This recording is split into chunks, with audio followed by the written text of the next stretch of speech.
vous. Tout d'abord, merci de votre présence ici. Donc, je vais vous résumer mes travaux de thèse. Une thèse intitulée Modélisation énergétique et identification des trains pour les conceptions des lignes ferroviaires à grande vitesse.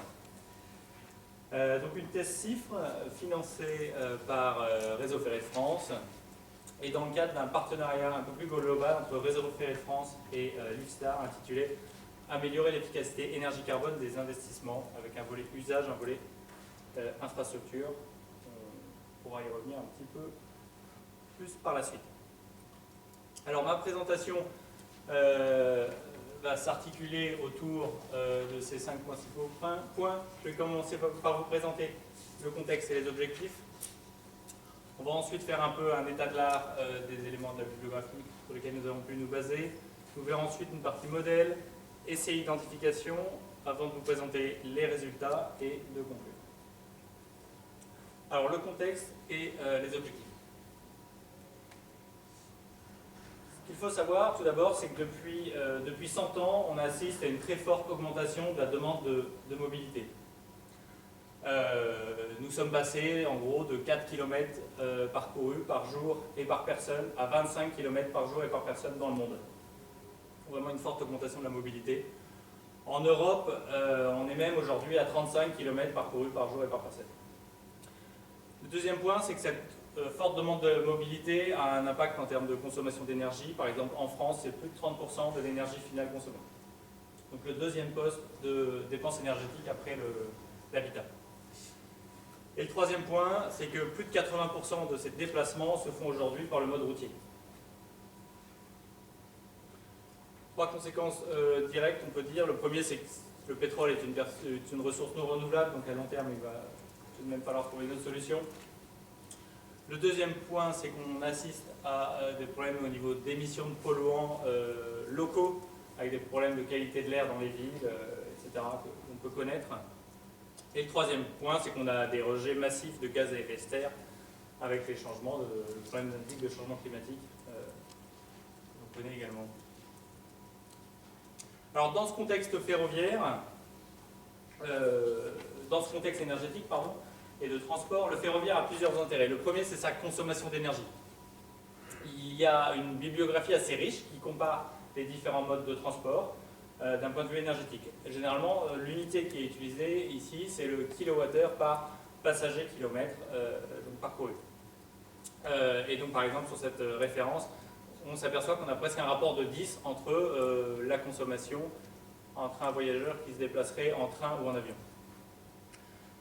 Pour ces études, il faut faire un petit peu attention au taux de remplissage effectivement utilisé, parce qu'on a un taux théorique d'un mode qui peut être très différent du taux effectif. Donc, par exemple, une voiture, typiquement, on a 5 places et le taux moyen d'occupation est de 1,2. Donc, quand on rapporte l'énergie passager, ça peut avoir un impact assez important. Et le deuxième point, c'est de vérifier la prise en compte ou non de l'ensemble du système. C'est-à-dire, est-ce qu'on prend en compte aussi le coût énergétique de l'infrastructure, les différentes externalités, et pas uniquement le coût à l'usage du véhicule. On va voir que de prendre en compte uniquement le coût à l'usage peut avoir tendance à privilégier le ferroviaire par rapport à d'autres modes de transport. Deuxième intérêt du ferroviaire, c'est en termes d'infrastructure, un débit en termes de voyageurs par heure transportés beaucoup plus important.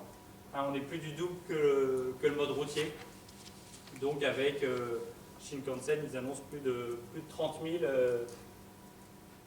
passagers par heure transportés. Troisième intérêt, c'est que le ferroviaire permet de desservir le cœur des villes. Et enfin, du fait de la motorisation électrique, on a peu d'émissions locales, donc ça peut répondre à un problème de qualité de l'air qu'on rencontre dans les villes. Donc, du fait de cet intérêt, le ferroviaire actuellement, il y a différents investissements avec des créations de lignes nouvelles en Europe et dans le monde. Après, le ferroviaire a tout de même des spécificités, notamment en termes de contraintes de tracé. Par exemple, pour une ligne à grande vitesse que j'appellerai LGV par la suite, vous avez un rayon de courbure donc en plan de 5000 mètres environ, alors que pour une autoroute, on est plutôt de l'ordre de 600 mètres.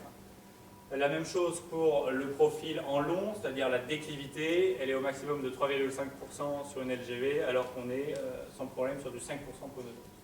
Donc des contraintes de tracé fortes. Ces contraintes de tracé entraînent un coût de l'infrastructure important.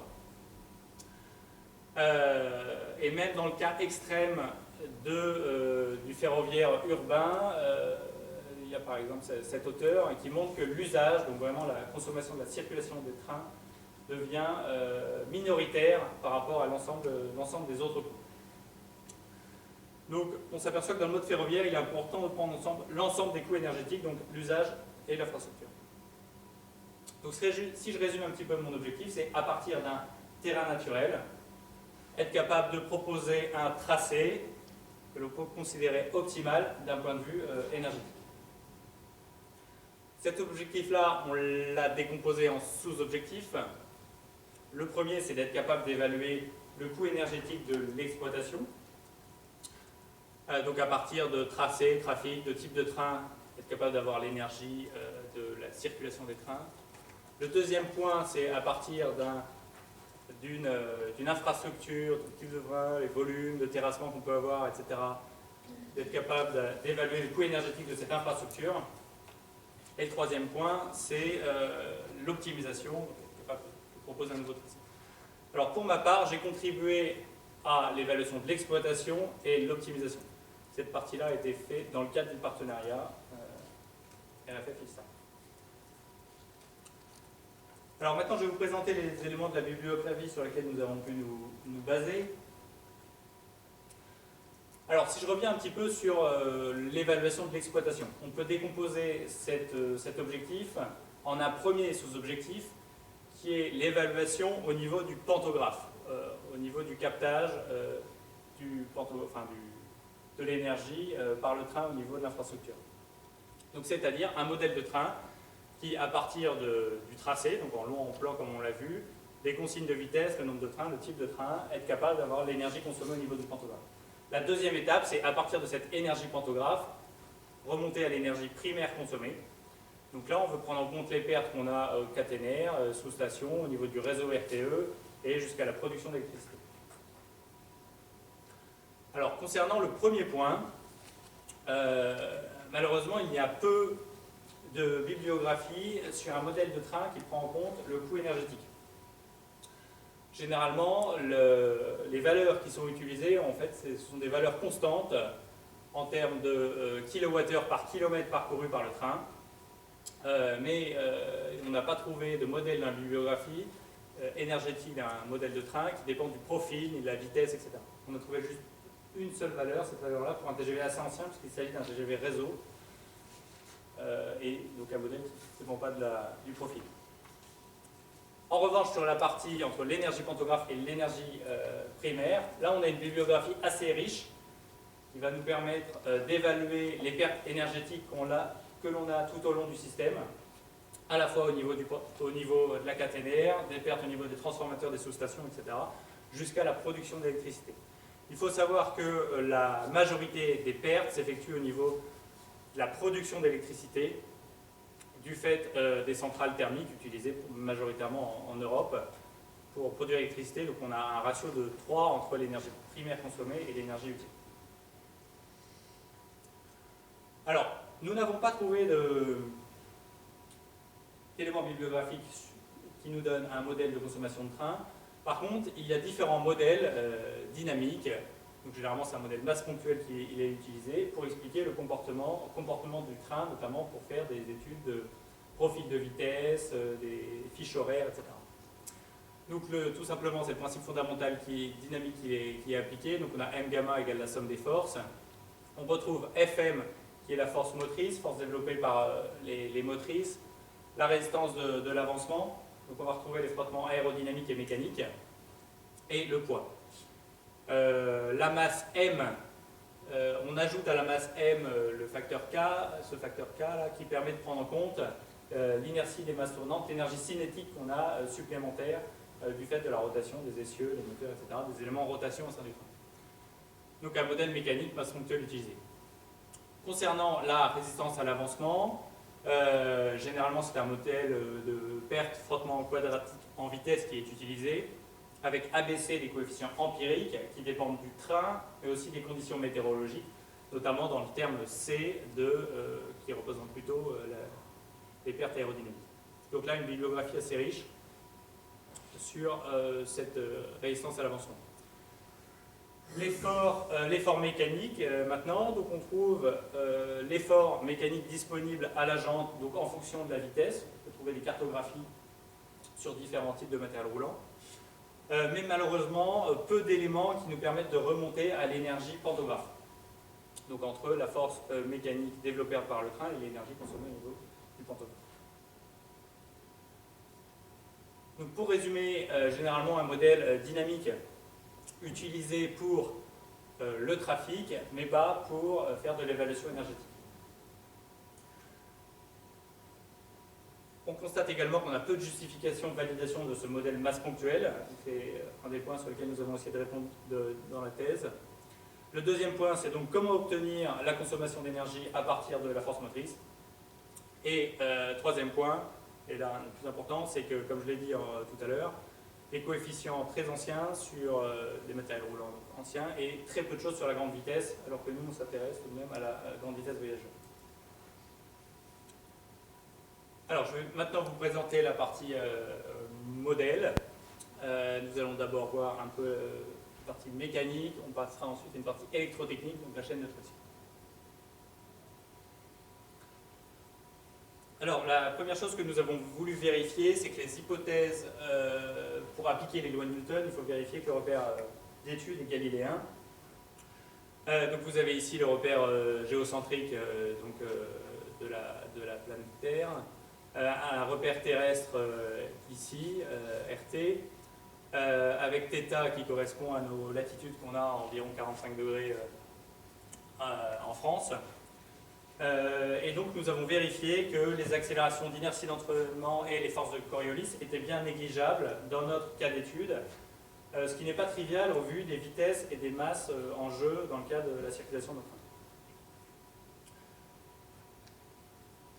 Donc on peut dire que dans notre cas d'étude, le repère terrestre galiléen, il est galiléen.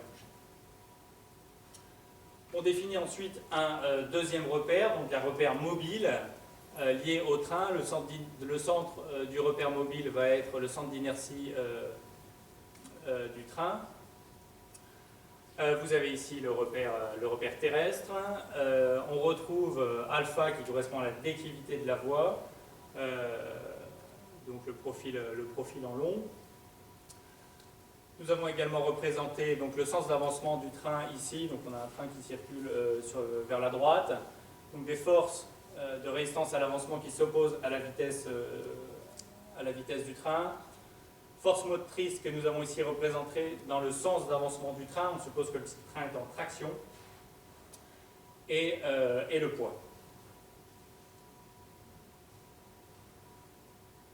L'application ensuite du théorème de l'énergie dans le repère mobile nous permet d'avoir directement le bilan en puissance. Donc on retrouve ici la puissance de la force motrice, de la résistance à l'avancement, la dérivée de l'énergie cinétique et la puissance du poids. Donc à partir de ce modèle maintenant mécanique, on va dire établi, nous allons nous intéresser un peu plus sur cette force mécanique. Alors, pour rappel, comment un petit peu le fonctionnement d'un train. Donc ici, je me place dans le cas d'un TGV français où on a un petit peu la particularité d'avoir une motorisation qui est non répartie donc sur les extrémités du train, les extrémités de la rame, avec une motrice en tête et en queue. Donc la puissance électrique est captée sur la caténaire avec le pantographe, à partir du pantographe, qui alimente à la fois, donc après par une ligne qui est située au-dessus du train, la motrice avant. Le retour du courant se fait par le rail. Et voilà ce que je vous dis sur ce graphique. Alors, qu'est-ce qu'on a désormais dans chaque motrice? Le premier élément, c'est un transformateur qui nous permet d'abaisser la tension captée au niveau du pantographe, puisqu'on a 25 000 volts au niveau de la caténaire. Donc on la diminue à environ 1,5 kV. Ensuite, on a un système de redresseur onduleur. Donc d'abord, on redresse pour avoir une tension continue. Et ensuite, cette tension est ondulée afin d'avoir à ce niveau-là une tension donc triphasée, variable, à la fois en fréquence et à la fois en amplitude pour commander les moteurs, dans notre cas les moteurs asynchrones. On a ensuite un système de réducteurs mécaniques qui permettent de réduire la vitesse de rotation élevée du moteur pour l'adapter à celle des roues. Alors évidemment, sur chaque élément de cette chaîne de traction, on a des pertes représentées ici. Et vous avez aussi un prélèvement de la puissance après le transformateur pour alimenter les auxiliaires. Les auxiliaires, c'est quoi? Ça va être le refroidissement de la chaîne de traction, les ventilateurs, etc. Et également tous les auxiliaires de confort passager, donc la climatisation, la lumière, l'électricité, etc. Donc pour chaque élément de la chaîne de traction, on écrit les pertes que l'on peut avoir. Donc par exemple dans un transformateur, on a des pertes fer et des pertes cuivre. Au niveau redresseur onduleur, généralement on peut utiliser un modèle de pertes qui sont proportionnelles au carré du courant.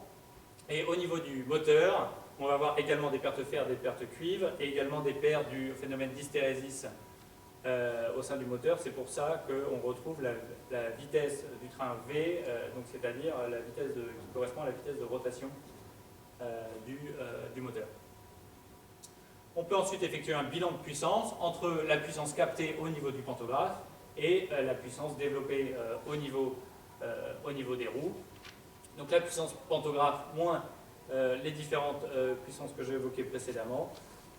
Et on retrouve la puissance disponible au niveau des roues. En reprenant l'équation du théorème de l'énergie qu'on a vu précédemment, et en utilisant le bilan de puissance que l'on a vu juste sur le slide précédent, on obtient un modèle complet du train, donc avec un bilan de puissance au niveau du pantographe, qui est égal à principalement des forces électriques qu'on peut avoir dans la chaîne de traction. Ici, on retrouve les coefficients A, B, C de la résistance à l'avancement. Nous avons ajouté un terme ρ qui représente la masse volumique de l'air et pour avoir les conditions météorologiques, également la vitesse du vent. On retrouve la dérivée de l'énergie cinétique et la puissance du poids. Donc, 8 paramètres qui caractérisent le train. 2 paramètres, donc la vitesse et le courant, qui vont mesurer plutôt l'état du train dans lequel il évolue. La masse volumique de l'air et le vent, les conditions météorologiques. Et alpha, donc l'impact de la déclivité, et donc la déclivité locale de la voie. Nous allons maintenant voir comment nous pouvons identifier donc, les paramètres ABC, notamment ABC, enfin, ces coefficients-là qui permettent de caractériser un train. Alors, d'abord, je vais vous présenter les essais que nous avons pu bénéficier et ensuite la phase d'identification des paramètres. Alors, nous avons eu l'opportunité pendant cette thèse de bénéficier d'essais, ce qui n'était pas, on va dire, acquis au départ. Donc, sur la ligne LGV Rarone entre Dijon et Mulhouse, vous avez ici la LGV qui est présentée en bleu pointillé, là en violet la ligne existante, donc plus sinueuse, 140 km, cette nouvelle ligne à grande vitesse qui a été mise en service en 2011. Sur la partie inférieure, ici, vous avez, en fonction du point kilométrique, l'altitude, et on s'aperçoit qu'on a environ 200 mètres entre le point haut et le point bas de cette nouvelle ligne à grande vitesse. Le TGV qui a servi aux essais, donc un TGV d'Asie, qui a été instrumenté pour l'occasion, donc avec la mesure de la vitesse, la position du train, les conditions météorologiques également ont été mesurées, et bien sûr la tension et le courant au niveau du pantographe. La difficulté un petit peu de ces essais a été due au fait des différents intervenants qui ont pu intervenir durant ces essais. Donc des essais qui ont duré 4 semaines et en tout 140 trajets qu'on appelle généralement marches dans le ferroviaire.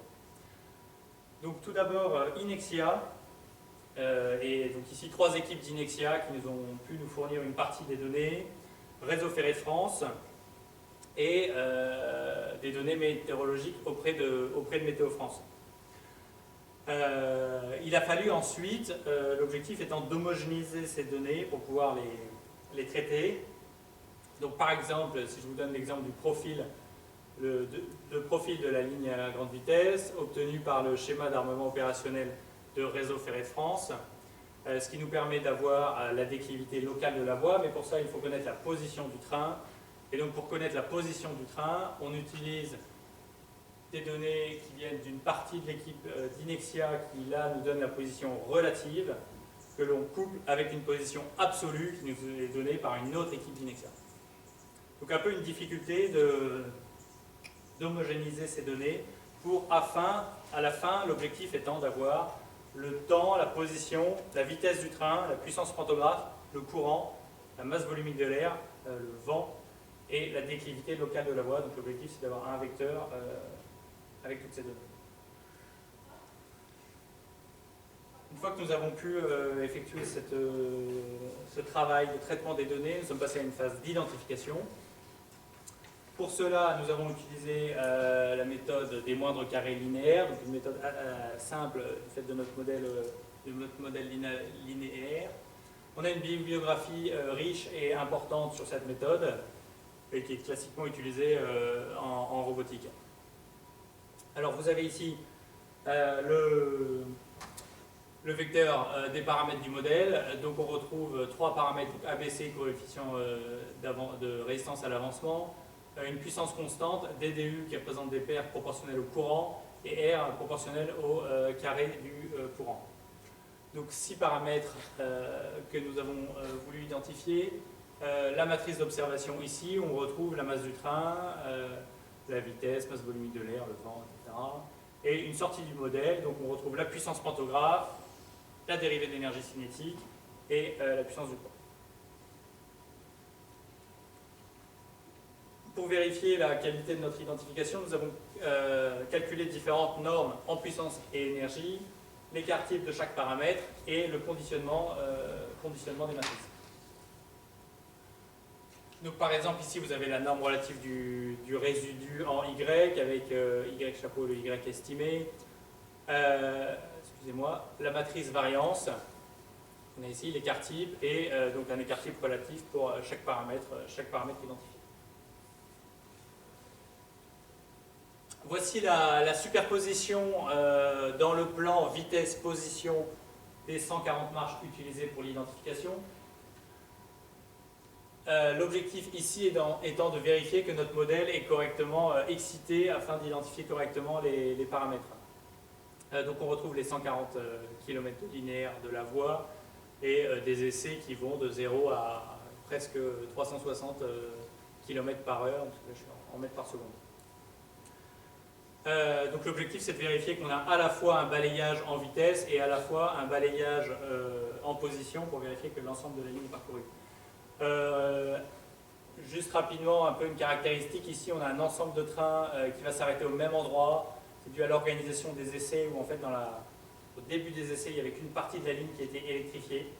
Donc c'est pour ça que vous avez autant de trains qui s'arrêtent, parce que d'abord il y a un travail qui a été effectué sur le premier tronçon. Et également on observe ici en fait quasiment tous les trains qui ralentissent, et ça c'est dû à la présence du tunnel de Chavannes ici, donc le train doit ralentir pour des raisons acoustiques. Nous avons identifié, donc voici les 4 paramètres essentiels identifiés à partir des essais. On retrouve B, C, la puissance constante et DDU. Donc nous n'avons pas pu identifier les 6 paramètres initiaux. Cela on l'explique pour 3 principales raisons. La première, c'est qu'on a peu d'essais sur des vitesses faibles, l'EDC avec des vitesses inférieures à 40 mètres par seconde, on le voit sur le graphique précédent. Trop de contribution d'un paramètre par rapport à un autre, donc par exemple les pertes dans la chaîne de traction vont être faibles par rapport aux pertes de résistance à l'avancement. Et le troisième point, c'est tout de même des données perturbées avec à la fois les problèmes de positionnement du train avec une incertitude sur sa position et le deuxième point, une incertitude aussi sur le mode de freinage utilisé du train, donc avec éventuellement une dissipation d'énergie qu'on ne peut pas expliquer dans ce modèle-là.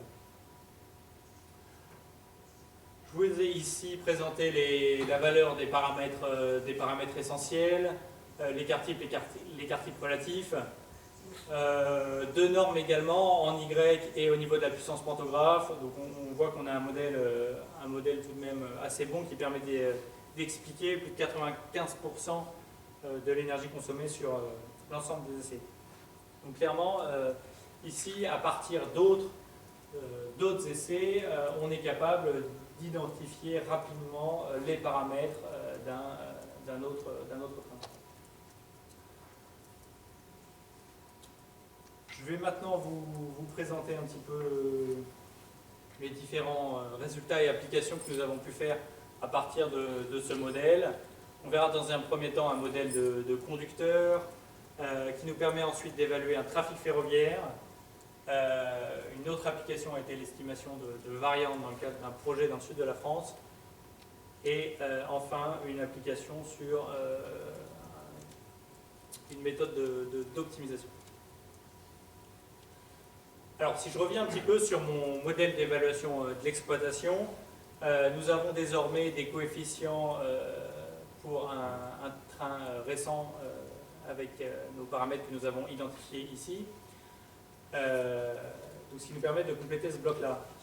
Mais il nous reste un petit peu une étape, c'est comment nous faisons pour réguler la force motrice. D'accord ? Donc l'action du conducteur, nous sommes obligés de rajouter un régulateur pour simuler le comportement du train sur un parcours. Donc la nécessité d'avoir un régulateur en plus, c'est ce qu'on a ajouté donc ici. Un régulateur qui permet, en fonction de la vitesse du train, de la position et de la vitesse de consigne qu'on va fournir au conducteur, de jouer sur la force motrice. On applique ensuite le bilan des forces qui nous permet de remonter à l'accélération, la vitesse et la position. Donc ce régulateur, il prend en compte la vitesse maximale autorisée sur la ligne du train, la vitesse de consigne, les temps de réponse du mécanicien et les différentes saturations que l'on peut avoir dans la chaîne de traction. Pour cela, on a utilisé un régulateur proportionnel intégral avec des boucles d'antisaturation. Une petite illustration du fonctionnement du régulateur sur une voie. Donc, trois graphes ici. Le premier, ça va être le profil en long. Donc, vous avez l'altitude en fonction de la position. Vous avez ici la vitesse du train en fonction également de la position et la force motrice. Donc nous avons ici, c'est un petit peu pour vérifier le comportement du train. Donc en bleu, la vitesse de consigne qu'on fournit au conducteur. Donc lorsque la vitesse du train est supérieure à la vitesse de consigne, on est ce qu'on appelle en marche sur l'air, donc avec une force motrice qui est nulle.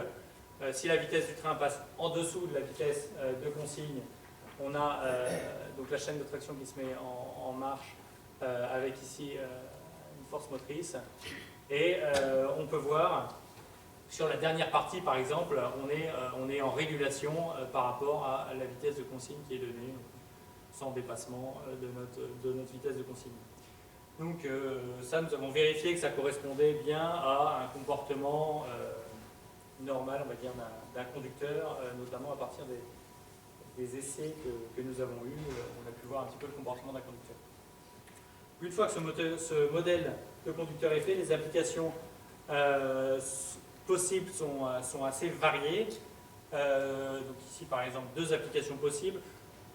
La première, c'est l'impact de la déclivité. Donc on peut simuler le train sur une voie et voir un petit peu l'impact de la déclivité. Et une deuxième application que nous avons effectuée qui correspond à la comparaison de la consommation d'un train fret aux États-Unis et en Europe pour un petit peu comparer l'impact des modes d'exploitation et des règles de tracé qui sont différents entre ces deux continents. Alors jusqu'à présent, je vous ai peu parlé de la partie infrastructure, ce qui est assez normal, parce que cette partie, comme je vous l'ai dit en introduction, a été traitée par Michel Dauvergne et Agnès Julien, donc une autre équipe de l'IFSTAR. Mais nous avons travaillé ensemble pour évaluer, ce que je vais vous présenter par la suite, évaluer différentes variantes de tracés. Donc, par exemple, dans le sud de la France, c'est la ligne nouvelle dans le sud de la France, un projet de ligne nouvelle, pardon. L'objectif, donc vous avez ici la zone des Corbières où deux tracés sont à l'étude. Ce tracé-ci qui accepte uniquement un trafic voyageur et le tracé inférieur à l'étude qui est un projet de ligne mixte, donc qui accepterait à la fois un trafic voyageur et un trafic fret. N'est pas représentée sur cette carte également la ligne existante qui restera en fonction, quel que soit le projet retenu, que ce soit une ligne voyageur ou la ligne mixte. L'impact, ces deux projets, en fonction du projet retenu, la répartition du trafic entre les deux lignes va être différente. D'accord ? Puisque dans le cas si c'est la ligne voyageur qui est construite, on va avoir l'ensemble du trafic fret qui reste sur la ligne existante, alors que si c'est la ligne mixte qui est retenue, le trafic fret va se répartir à la fois sur la nouvelle ligne et à la fois sur la ligne existante. Donc sur ce projet-là, nous avons évalué à la fois la consommation de l'exploitation et la consommation de la construction des deux projets. Voici le résultat un petit peu en synthèse de cette étude. Donc vous avez NPL qui est le projet de ligne passager, NML qui est le projet de ligne mixte, avec en gris la consommation d'énergie de la construction, en noir la maintenance et en blanc la consommation de l'exploitation. Donc cette étude, dans le cadre de cette étude, nous avons pris à la fois l'exploitation, la construction et la maintenance. Et le résultat étant qu'on arrive à différencier les deux projets. Il faut savoir que le résultat n'était pas forcément, on va dire, attendu, dans le sens où c'est la ligne, on s'aperçoit que c'est la ligne mixte qui est le plus pénalisante d'un point de vue énergétique. Alors c'est peut-être plutôt cette ligne-là qui avait la faveur des associations pour essayer d'avoir un report modal du trafic routier sur cette ligne mixte, mais on s'aperçoit qu'en termes de consommation d'énergie, elle est plus impactante que une ligne uniquement passager. Nous avons évalué l'exploitation, l'infrastructure. Je vais maintenant passer à la dernière partie, donc un peu à une méthode afin de proposer une ligne, un process d'optimisation. Alors la première étape, c'est l'extraction de la topographie d'une zone d'étude qui nous intéresse. Ça se fait assez facilement aujourd'hui avec l'Institut géographique national qui donne sur une base de 25 mètres l'altitude de l'ensemble du territoire français. On construit ensuite une voie élément par élément, c'est-à-dire on va mettre bout par bout un tronçon une ligne droite, un tronçon courbe, etc., que l'on raccorde. Les différents éléments sont raccordés avec des clotoïdes pour respecter les règles de tracé ferroviaire. Donc les paramètres de l'optimisation vont être le nombre d'éléments de la voie que l'on va construire et le rayon max, mini et la longueur de chaque élément. Ensuite, notre objectif c'est d'optimiser le rayon et la longueur de chaque élément afin de faire varier le tracé et afin d'aboutir à une solution optimale. Pour cela, nous avons utilisé une méthode d'algorithme génétique qui permet de générer des solutions initiales aléatoires et l'on fixe ensuite les probabilités de mutation et de croisement entre ces différentes solutions. Chaque solution est évaluée à la fois en termes de construction et à la fois en termes d'exploitation. Donc, exemple sur... nous avons en fait réutilisé cette maille des Corbières.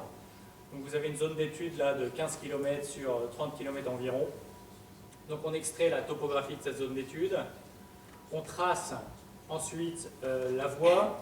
Donc, nous avons fixé le point de départ et le point d'origine pour l'ensemble des voies. Et on construit morceau par morceau notre voie afin de relier notre origine et notre départ. L'algorithme ensuite va faire varier les différentes solutions. Donc on s'aperçoit qu'on respecte bien notre point de départ et notre point d'arrivée. Et chaque tracé est évalué d'un point de vue énergétique. Pour aboutir au final à une solution que l'on peut considérer optimale au vu de notre algorithme. L'objectif ici est plus de montrer un petit peu la faisabilité technique d'une étude comme celle-là, en prenant en compte les différents paramètres, en respectant les règles de tracé ferroviaire, et voilà, d'avoir un cas un petit peu réaliste. Qu'est-ce que je peux dire en conclusion? Donc les apports directs de cette thèse, ça va être un modèle de consommation avec des paramètres identifiés d'un TGV, donc sur un TGV récent, qui prend en compte à la fois les pertes aérodynamiques et les pertes que l'on peut avoir au sein de la chaîne de traction. Une méthode pour identifier les paramètres d'un modèle de consommation, donc à partir d'autres essais, nous sommes capables d'estimer des paramètres sur un nouveau train, par exemple, assez facilement. Le troisième point qu'on a pu montrer, c'est être capable d'évaluer un projet d'un point de vue énergétique, prenant en compte les différentes phases de l'infrastructure. Et le dernier point, donc, de réaliser une optimisation sur une zone d'étude. Les différentes applications possibles sont assez variées. Le premier point, ça peut être de l'éco-construction de lignes nouvelles, c'est un petit peu ce qu'on a montré précédemment. Deuxième point, par exemple, ça va être un projet d'amélioration du réseau. Donc par exemple, si je veux améliorer le temps de parcours entre deux villes, on peut prendre en compte le coût énergétique d'un scénario par rapport à un autre. Si on choisit de relever juste sur une tronçon la vitesse maximale, ou si on choisit de relever sur plusieurs endroits la vitesse du train via différents travaux qu'on peut effectuer le long de linéaires. Donc évaluer comme ça différents scénarios d'un point de vue énergétique. Donc estimer la consommation d'un trafic ferroviaire. On l'a un petit peu vu. Également, jouer sur le profil de vitesse des trains. Actuellement, les pertes dans la chaîne de traction ne sont pas prises en compte sur la détermination d'un profil de vitesse.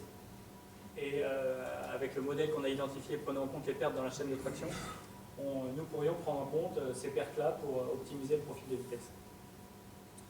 Donc différents domaines d'application à la fois sur l'infrastructure, le matériel roulant, l'exploitation ferroviaire.